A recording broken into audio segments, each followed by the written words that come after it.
ಆಗಲ್ಲ ಆಗಲ್ಲ ಆಗಲ್ಲ ನೀನು ಡ್ಯಾನ್ಸ್ ಮಾಡಿ ಕುಡ್ದು ಜೀವನ ಓದಿ ರೂಪಿಸ್ಕೊಳ್ಳೆ.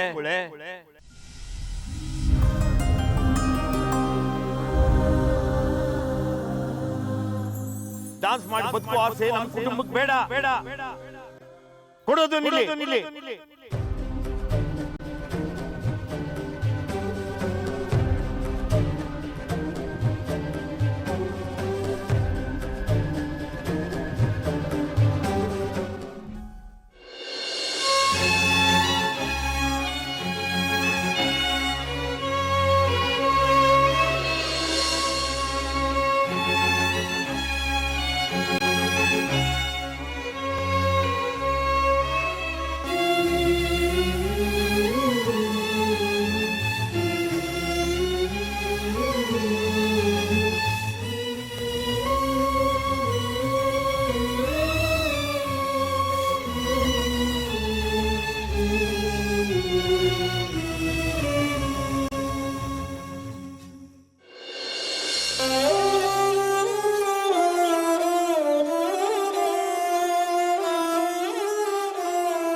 ಹೆಜ್ಜೆ ನೋಡ್ತಾ ಇದ್ರೆ ಮಧು ಅಂತ ಅಕ್ಕನ ನಮ್ಮ ಮುಂದೆ ಬಂದು ನಿಂತಂಗಿದೆ ಅಪ್ಪ.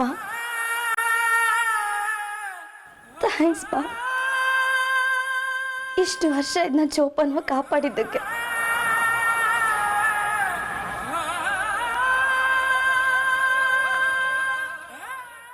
ಅಪ್ಪ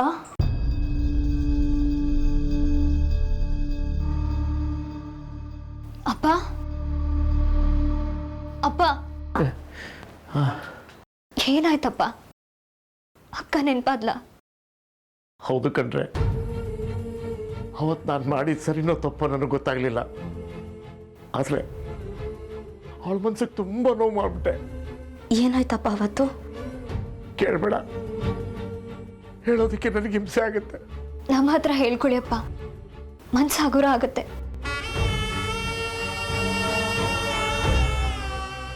ಹೇಳಪ್ಪ. ಅವತ್ತು ಮಧುವಂತಿ ಕಾಲೇಜ್ಗೆ ಹೊರಟು ನಿಂತಿದ್ಲು.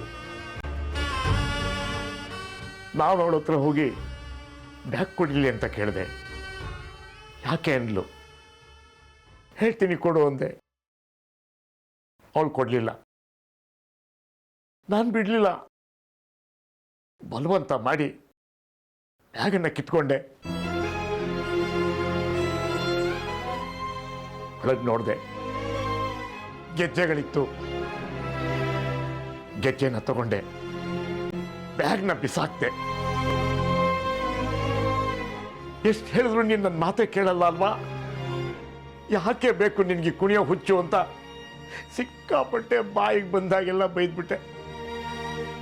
ಆ ಗೆಜ್ಜೆಗೋಸ್ಕರ ಅವಳು ನನ್ನನ್ನು ಕಾಡಿದ್ಲು, ಬೇಡದ್ಲು, ಹತ್ಲು, ಒದ್ದಾಡಿದ್ಲು. ಆದರೂ ನನ್ನ ಮನಸ್ಸು ಕರಗಲಿಲ್ಲ. ಅಪ್ಪ ಪ್ಲೀಸ್ ನನ್ ಗೆಜ್ಜೆ ಕೊಟ್ಬಿಡಪ್ಪ. ಅಪ್ಪ ದಯವಿಟ್ಟು ಕೊಟ್ಬಿಡಪ್ಪ. ನಾನ್ ಡಾನ್ಸ್ ನ ಕಲಿತೀನಿ. ನಾನು ಹೋಗ್ತೀನಿ. ನಾನು ಹೋಗ್ತೀನಿ.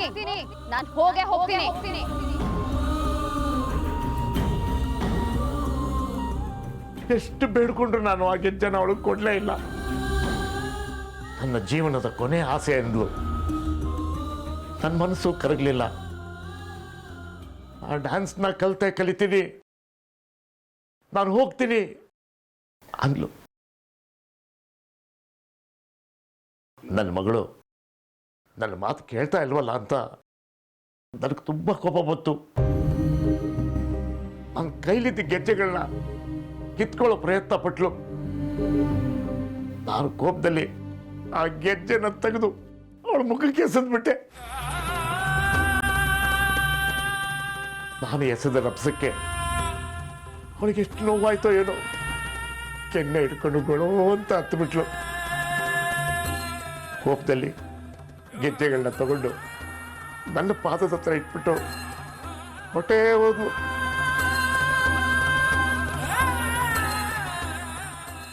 ಮತ್ತೆ ನನ್ನ ಮಗಳು ವಾಪಸ್ ಬರಲೇ ಇಲ್ಲ ಕಣ್ರೆ.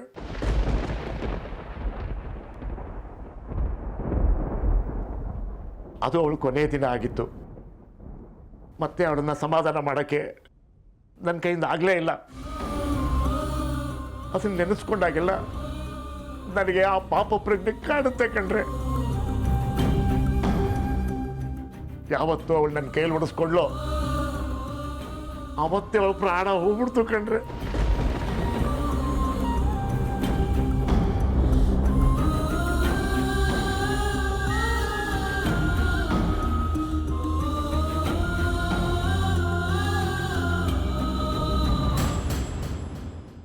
ಈ ಅಪ್ಪನ ಪ್ರೀತಿ ಎಂಥದ್ದು ಅಂತ ಗೊತ್ತಾಗದೆ ಅವಳು ಬದುಕನ್ನೇ ಕೊನೆ ಮಾಡ್ಕೊಂಡ್ಬಿಟ್ಲು. ಜಗಳ ಮಾಡ್ಕೊಂಡಿದ್ದಕ್ಕೆ ಕೊನೆಯದಾಗಿ ಇದೊಂದು ಗೆಜ್ಜೆನೆ ನನ್ನ ಹತ್ರ ಉಳ್ಕೊಂಡಿರೋದು. ಇದೊಂದೇ ಕಣೆ ಅವಳ ಆಸ್ತಿ ಅಂತ ನನ್ನ ಹತ್ರ ಇರೋದು. ಅವಳ ಆಸೆನ ಕೊಂದೆ ಅನ್ನೋ ಸಂಕಟ ಇನ್ನೂ ನನ್ನ ಎದೆಯಲ್ಲಿ ಹಾಗೆ ಇದೆ. ಆದ್ರೆ ಏನ್ ಮಾಡಲಿ, ಅವತ್ತಿನ ಪರಿಸ್ಥಿತಿನೇ ಆಗಿತ್ತು. ಹೋಗ್ಲಿ ಬಿಡಪ್ಪ, ನೀನ್ ನೊಂದ್ಕೋಬೇಡ. ನಿನ್ ಪ್ರೀತಿ ಅವಳಿಗೆ ಅರ್ಥ ಆಗಿರುತ್ತೆ. ನಿನ್ ಭಾವನೆಗಳನ್ನ ಅವಳು ಅರ್ಥ ಮಾಡ್ಕೊಂಡಿರ್ತಾಳೆ.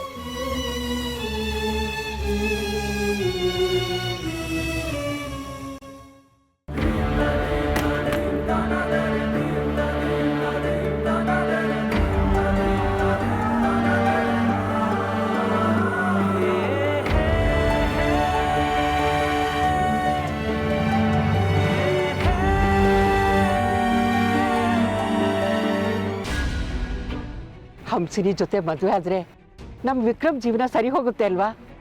ಅವನ ಜಾತಕದ ದೋಷ ಎಲ್ಲ ಪರಿಹಾರ ಆಗುತ್ತೆ.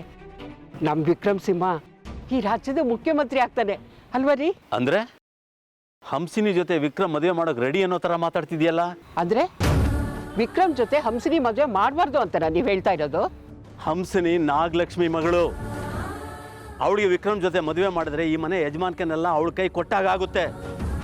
ನಾವಿಷ್ಟು ದಿವಸ ಕಷ್ಟಪಟ್ಟಿದ್ದೆ ಅವರಿಬ್ಬರು ಮದುವೆ ಮಾಡಬಾರ್ದು ಅಂತ. ಈಗ ನೋಡಿದ್ರೆ ನೀನೇನೋ ಬದಲಾಗೋ ಥರ ಇದೆಯಲ್ಲ. ಹಠ ಮಾಡೋದ್ರಿಂದ ಮನುಷ್ಯ ಏನು ಸಾಧನೆ ಮಾಡೋಕ್ಕಾಗಲ್ಲ. ನಾನು ಹಠ ಮಾಡ್ತಿಲ್ಲ ಜಯ. ನಮ್ಮ ಮಗನ ಏಳ್ಗೆ ಮುಖ್ಯ ರೀ ನಮಗೆ. ಈ ಮನೆ ಸಂತೋಷ ಮುಖ್ಯ. ಅವನು ಸರಿ ಹೋಗ್ತಾನೆ, ಅವನ ಜಾತಕದ ದೋಷಗಳ ನಿವಾರಣೆ ಆಗುತ್ತೆ ಅಂದರೆ ನಾವು ಯಾಕೆ ಹಂಸಿನಿ ಜೊತೆ ಮದುವೆ ಮಾಡಬಾರ್ದು?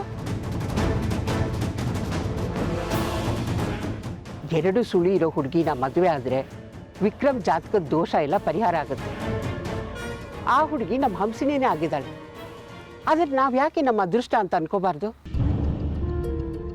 ಈ ಮನೆಯಲ್ಲಿ ನೆಮ್ಮದಿ ಇರಬೇಕು, ನಮ್ಮ ಮಗ ಅವನು ಅನ್ಕೊಂಡಿದ್ದನ್ನು ಸಾಧಿಸಬೇಕು ಅನ್ನೋದಾದರೆ ನಾವು ಬದಲಾಗಬೇಕು, ಬಿಟ್ಕೊಡ್ಬೇಕು ರೀ.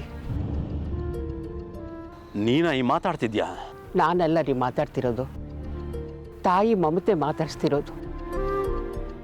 ಈ ತಾಯಿಗೆ ತನ್ನ ಮಗನ ಸಂತೋಷ ಅಷ್ಟೇ ಮುಖ್ಯ, ಬೇರೆ ಏನೂ ಅಲ್ಲ ರೀ.